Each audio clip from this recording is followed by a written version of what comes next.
정부는 국외 강제동원 피해자들의 배상 확정 판결을 일본 측이 참여하지 않는 제3자 변제 방식으로 매듭짓기로 결정했죠. 이를 두고 피해 생존자를 비롯해 유가족, 시민사회단체들의 반발이 이어지고 있는데요. 외교 참사라는 비판의 목소리가 높아지고 있습니다. 구혜희 기자가 취재했습니다. 지난 2017년 8월에 세워진 일제 강제징용 노동자상입니다. 시민들이 성금 1억 6천만 원을 모아 건립했습니다. 이곳에 노동자상이 건립된 건 부평 미군기지 캠프마켓이 국내 강제동원의 대표적인 현장이기 때문입니다. 캠프마켓의 전시는 바로 일본 군수기지인 조병창에 동원된 것으로 확인된 명단만 12,584명에 달합니다.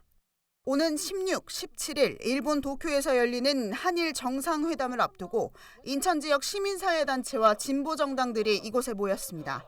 정부가 일본 강점기 강제동원 피해자들의 대법원 배상 판결을 일본 기업이 아닌 제3자 변제 방식으로 결정했기 때문입니다.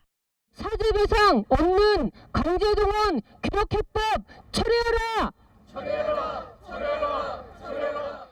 특히 단체는 지난 2018년 대법원이 이미 일제 전범 기업의 불법 행위에 대해 법적 책임을 인정한 것을 뒤집는 행위는 삼권 분립 위반이라고 비판했습니다.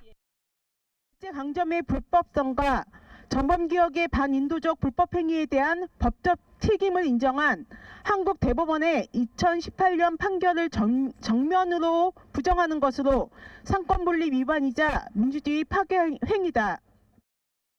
일본의 사죄와 배상이 제외된 정부의 해법은 굴욕적인 외교라며 피해자와 국민에게 사과하고 전면 철회해야 한다고 촉구했습니다. 또 정부가 주장하고 있는 새로운 시대에 맞는 미래지향적 관계라는 외교는 일본의 과거사에 대한 진심 어린 사죄와 배상이 있어야만 가능한 것이라고 꼬집었습니다. 배상은 단순한 돈이 아닙니다. 피해자들이 돈을 원했다면 20년 넘는 긴 세월을 버티고 투쟁해오지 않았을 것입니다. 그분들이 원하는 건 수많은 강제징용 피해자들에 대한 진정한 사과와 반성, 그리고 역사적 단죄일 것입니다. 10일 기준 한일 역사 정의 공동행동에서 진행하고 있는 강제동원 해법 무효 인터넷 서명운동에 참여한 인원은 모두 2만여 명에 달합니다. BTV 뉴스 구혜입니다.